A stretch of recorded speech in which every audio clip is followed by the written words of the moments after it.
اعوذ باللہ من الشیطان الرجیم بسم اللہ الرحمن الرحیم الحمد للہ رب العالمین الصلاة والسلام علی اشرف الانبیاء والمرسلین وخاتم النبیین سیدنا و مولانا و مقتدانا بالقاسم محمد وعلى آل بیتہ الطیبین الطاہرین المعصومین المنتجبین المنتخبین ولعنۃ اللہ علی اعدائهم اجمعین اما بعد فقد قال اللہ تعالیٰ فی القرآن الکریم بسم اللہ الرحمن الرحیم وجعلناہم ائمۃ یہدون بامرنا ووحینا الیہم فعل الخیرات واقام الصلاۃ وایتاء الزکاۃ وکانوا لنا عابدین۔ صلوات۔ سب سے پہلے آپ حضرات کو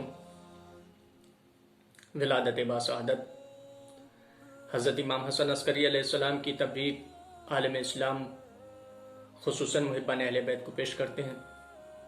بعد ہو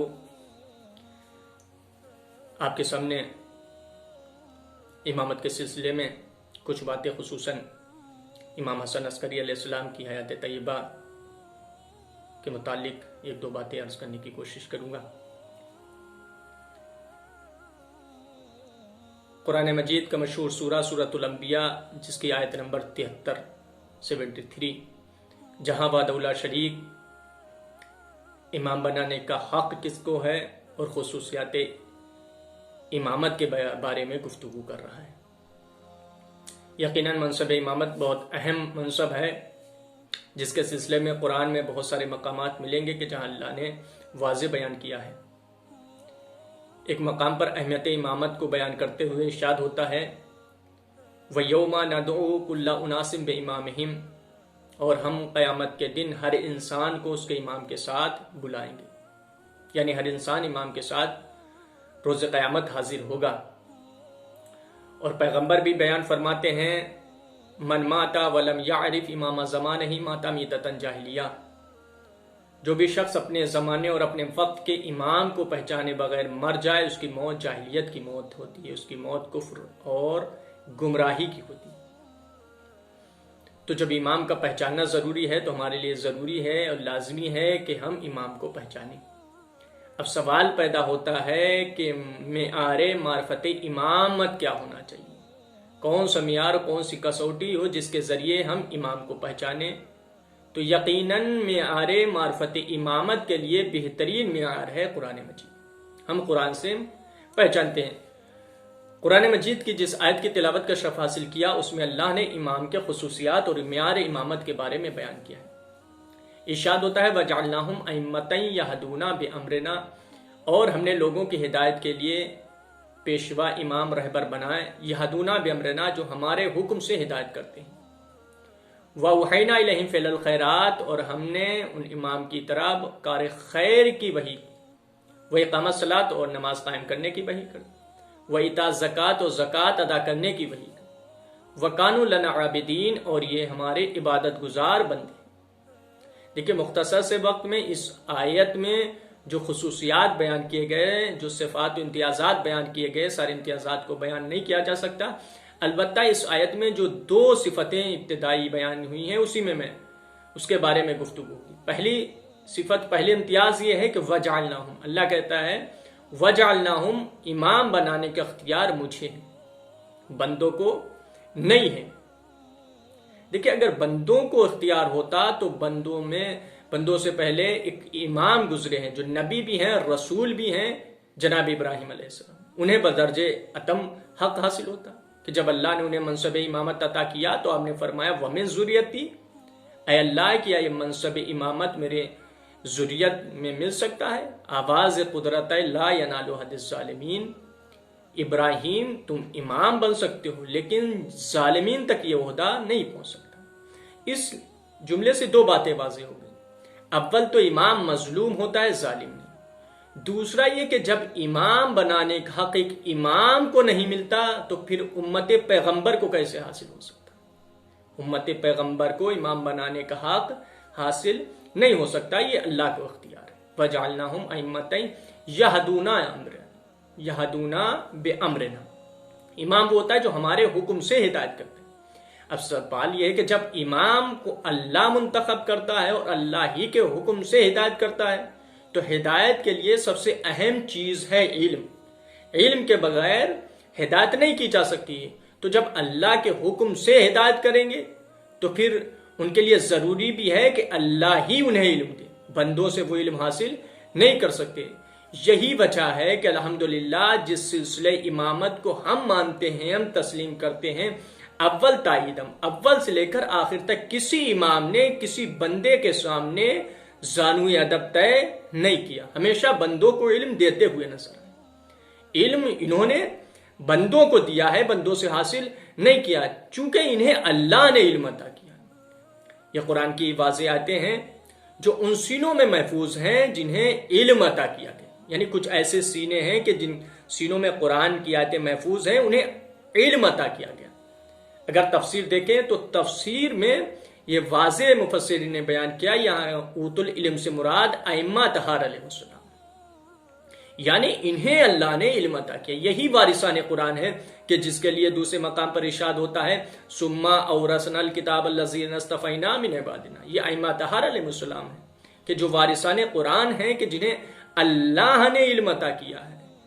یہی محافظان قرآن ہیں، ان کا قرآن سے ربط ہے، تسلسل ہے، سلسلہ ہے. یہ قرآن سے جدا نہیں ہو سکتے، قرآن ان سے جدا نہیں ہو سکتا. اس لیے اس مقام پر میں یہ بات عرض کرتا ہوں کہ اگر قرآن کو سمجھنا ہے تو ان کی حیات طیبہ کو پڑھیے، اگر ان کو سمجھنا ہے تو قرآن کو پڑھیے.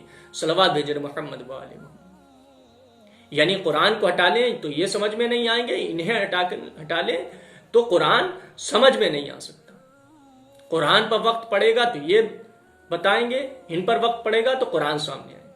دیکھیے یہ بات واضح ہے، قرآن میں ارشاد ہوتا ہے، اللہ نے فرمایا انا نحن نزلنا الذکر و انا لہ لحافظون، کہ ہم نے اس قرآن کو نازل کیا اور ہم ہی اس کی حفاظت کرنے والے ہیں.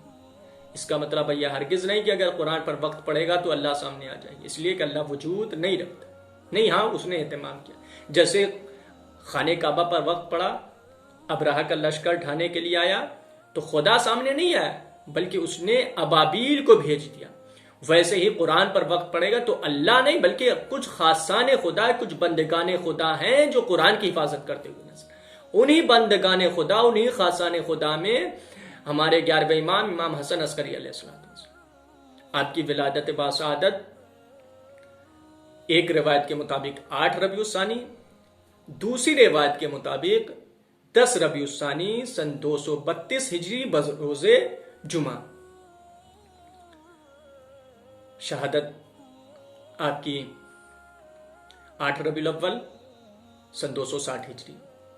آپ کے القابات میں سراج، زکی، شافی، عسکری، ابن الرضا. کنیت ابو محمد. زندگی کے 2 حصے، کل آپ کی حیات طیبہ 28 برس، لیکن زندگی کے 2 حصے، ایک وہ زندگی جہاں بظاہر آپ منصب امامت پر فائز نہیں ہوئے، وہ 22 برس. دوسری وہ زندگی، وہ حیات طیبہ کہ جہاں آپ بظاہر منصب امامت پر فائز ہوئے، وہ 6 برس، یعنی 6 برس آپ کی مدت امامت. کل 28 برس کی زندگی. لیکن آپ دیکھیں کتنی اہم زندگی، برس 28 ہیں، لیکن کتنا اہم کام. اول تو یہ کہ آپ کے پاس سب سے اہم بات یہ ہے کہ غیبت کا سلسلہ شروع ہونے والا تھا، لہٰذا اس زمینے کو بھی آپ نے تیار کیا. یہ بہت اہم مسئلہ تھا. دوسرا بہرحال جو دین کی حفاظت، خصوصاً دین کی ساتھ ساتھ قرآن، جو میں عرض کر رہا تھا کہ قرآن پر اگر وقت پڑے گا تو یہ ساتھ ہوں گے اور ان پر وقت پڑے گا تو قرآن ساتھ. یہی وجہ ہے کہ آپ کی حیات طیبہ میں ایک واقعہ، بہت مشہور واقعہ ہے. ایک شخص گزرا ہے جس کا نام اسحاق کندی کہتے ہیں.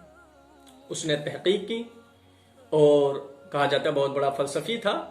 اس کی تحقیق بھی یہاں تک پہنچ گئی کہ اس نے خود خدائی کا دعویٰ پیش نہیں کیا، نہ خدا کے کلام کے مقابل میں اپنا دوسرا کلام لایا، بلکہ خدا کے کلام یعنی قرآن میں تناقض پیدا کرنا شروع کر دیا. دیکھیں ایسی بھی تحقیق نہیں ہونا چاہیے جو انسان کو گمراہی کی طرف لے جائے. اس نے کہا اس میں قرآن میں تناقض پایا جاتا ہے، شان نزول کے خلاف ہے قرآن، شان نزول قرآن کے خلاف یہ بات ہے کہ اللہ ایک جگہ کچھ اور کہتا ہے، دوسری جگہ پر اس کے برعکس. یہ تو شان نزول قرآن کے خلاف ہے. آپ دیکھیں قرآن میں بدلاؤ پیدا کرنے کی کوشش کر، جبکہ جس پر قرآن نازل ہوا اس کو بھی اختیار اللہ نے نہیں دیا۔ اب دیکھیں سورہ یونس آیت نمبر 15 جہاں ارشاد ہوتا ہے قُلْ مَا يَكُونُ لِي أَنْ أُبَدِّلَهُ مِنْ تِلْقَاءِ نَفْسِي إِنْ أَتَّبِعُ إِلَّا مَا يُوحَىٰ إِلَيَّ۔ اے میرے پیغمبر آپ کہہ دیجئے کہ مجھے اپنی طرف سے بدلنے کا کوئی اختیار نہیں، یعنی اللہ نے آپ کو یہ اختیار نہیں دیا کہ آپ قرآن میں بدلاؤ پیدا کریں، نہیں، بلکہ مجھے تو صرف اس امر کا اتباع کرتا ہوں، میں تو صرف اس امر کا اتباع کرتا ہوں جس کی میری طرف وحی کی گئی ہے، یعنی جو ایسا اللہ مجھے حکم دیتا ہے ویسا ہی میں لوگوں کے سامنے پیش کرتا ہوں، مجھے اختیار نہیں کہ قرآن میں تبدیلی پیدا کریں۔ یعنی جس کے اوپر قرآن نازل ہوا وہ تو قرآن میں تبدیلی پیدا نہیں کر سکتا، لیکن ایک عام بندہ ہے کہ جو قرآن میں تناقض پیدا کرنا شروع کر دیتا ہے، نقص نکالنا شروع کر دیتا ہے۔ وقت پر آپ کون ہے جو قرآن کی حفاظت کریں؟ تو جو وارثان قرآن ہوں گے وہی سامنے آئیں گے۔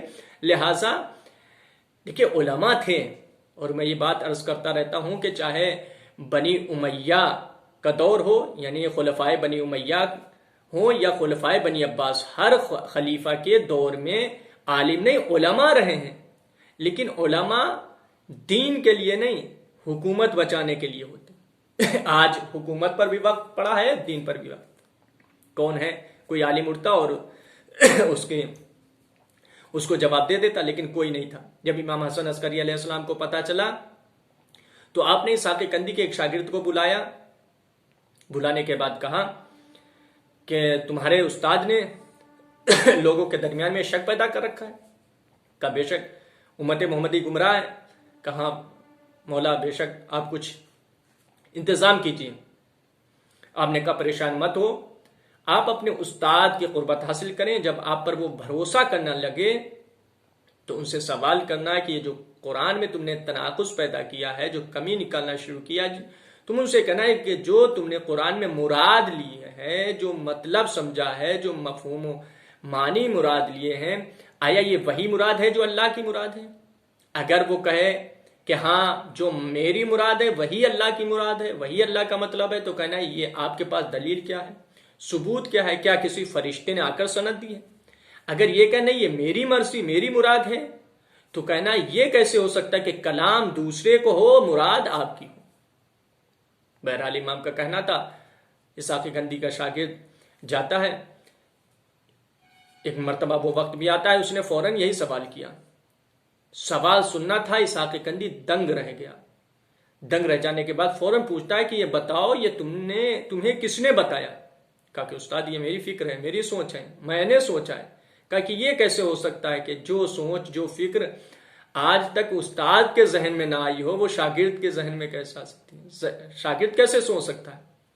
یہ ہو ہی نہیں سکتا کہ تم نے غور و فکر کیا ہو، یہ سوچا ہو۔ استاد نے جب اصرار کیا کہ بتاؤ صحیح کہ تمہیں کس نے بتایا، تو کہا کہ مجھے امام حسن عسکری علیہ السلام نے سنا۔ فوراً کہا کہ حق کہتے ہو، یہ انہی کو حق بنتا ہے، وہی وارثان قرآن ہے، قرآن کے مطابق ایسی گفتگو وہی کر سکتے ہیں۔ وآخر دعوانا ان الحمد للہ رب العالمین۔